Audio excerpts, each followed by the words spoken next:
ઉમેદવારોની સંખ્યા 15 થી વધુ હોય ત્યાં ઈવીએમમાં નવા બેલેટ યુનિટ લગાવી અને ઈવીએમનું ફર્સ્ટ લેવલ ઓફ ચેકિંગ શરૂ કરવામાં આવ્યું છે।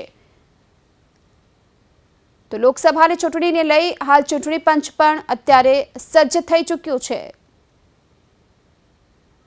અમદાવાદ જિલ્લામાં આવતી અલગ અલગ લોકસભા બેઠકો માટેનું બીજી વખતનું ફર્સ્ટ લેવલ ઓફ ચેકિંગ ચાલી રહ્યું છે, કારણ કે જ્યાં ઉમેદવારોની સંખ્યા 15 થી વધી તેવી જગ્યાઓએ બેલેટ યુનિટ વધારાના લગાવવાની જરૂરિયાત પડી છે અને આવા જ કુલ 1783 જેટલા બેલેટ યુનિટ જે છે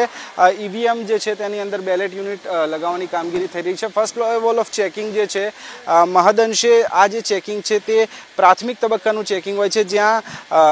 જે આઈટીના એક્સપર્ટ છે તે ચેકિંગ કરતા હોય છે અને સાથે જ આખી જે પ્રક્રિયા છે, ચૂંટણીની પ્રક્રિયા છે, તેને લઈને ચૂંટણી પંચની જે સજ્જતા છે તે દેખાઈ રહી છે। ચૂંટણીના હવે ગણતરીના દિવસો જ બાકી છે, ત્યારે ગાંધીનગર, અમદાવાદ પૂર્વ તેમજ સુરેન્દ્રનગર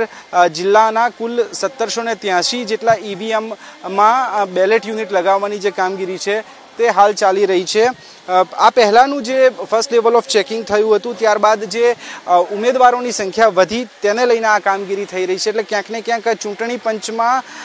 આ જે કામગીરી છે ફર્સ્ટ લેવલ ઓફ ચેકિંગ, ત્યારબાદ સેકન્ડ લેવલ ઓફ ચેકિંગ થતું હોય છે, થર્ડ લેવલ ઓફ ચેકિંગ, અને આ તમામ જે પ્રક્રિયા છે તેમાં એક તબક્કે ચૂંટણી પંચ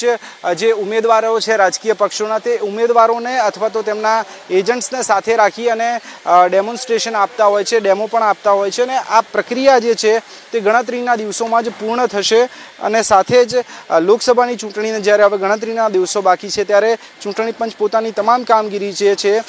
પૂરજોશથી કરી રહ્યું છે અને સાથે જ લોકશાહીનું આ જે મહાપર્વ છે તેની અંદર લોક જાગૃતિ અને મતદાર જાગૃતિ માટેની કામગીરી પણ કરી રહ્યું છે। કેમેરામેન કિશોરસિંહ સોલંકી સાથે તેજસ મહેતા, એબીપી અસ્મિતા, અમદાવાદ।